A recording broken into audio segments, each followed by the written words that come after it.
For most people right now, the most efficient way to actually buy properties is via a limited company. Now, when you hear buying properties under a limited company, that can give you a little bit of anxiety and you're thinking to yourself, oh my God, I have to now own a company to actually buy properties. However, it's a lot more simpler than that.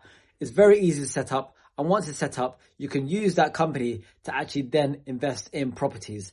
And you would be the director, or if you're buying properties with others, they would also be directors in the company as well. Now, the reason why buying investment properties has become so popular in the UK over the last few years is because of the taxes. So when you buy a property under a limited company, you can actually offset the whole mortgage interest as a cost against the rent. When you buy it in your own name, you actually can't. You only get a 20% mortgage interest relief.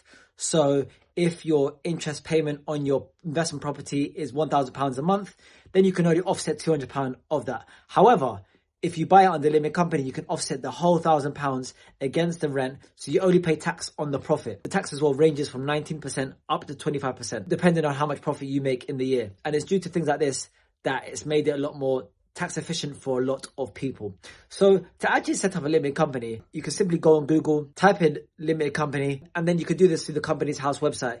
You could also do this via Tide. So Tide actually allow you to set up a limited company for £15, whereas now it's actually £100 to set up a limited company via Companies House. So it probably makes more sense to do it via Tide because you can set up a limited company for £15 and then you can actually get a free business account with them as well. Now, when you're setting up a limited company, it's just important to remember a few things. Ensure that you're able to put an office address. So this could be your personal address, or it could be your accountant's address, or like a virtual online address that you use. Remember though, this can be seen publicly. So it's worth remembering that before actually using your own private address. In addition to that, you want to use the right SIC code as well. So the SIC code for your limited company is actually essentially what the company does. So the SIC code that you'll be using here is 68100. So this will enable you to buy your investment properties with this limited company, and your lenders will be happy with it as well, because that is a SIC code that they look for.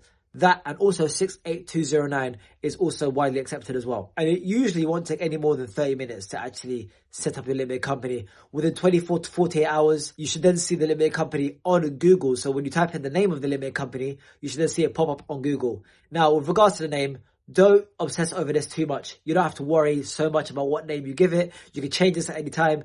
That's not an issue. And one last thing is, Companies House will ask you to verify your identity as well. So every director has to have that identity verified. So use a passport, driver license. There'll be other resident permits that you can use as well. So just do ensure that you're able to verify your identity as well. Now, another question that I always get is, there's no activity on this limited company. Will lenders lend to me? The answer is yes. So the lenders understand that people are setting up limited companies to buy investment properties. So that's not an issue. What you'll do is, when you've actually found a property that you're looking at and you put in an offer and you're moving through the buying process, you will then loan that company. So it'll be a director's loan straight into the company, and then from there you can use those funds to actually buy the investment property. So hopefully that's made it a little bit clear on how you can actually set up a limited company and get going within days. It's not a long process. You can set up a limited company and then start searching for investment properties very quickly. So if you enjoyed this video, do give it a like, and if you found value from this video or any other video on this channel, then do subscribe as well. And until next time, happy investing.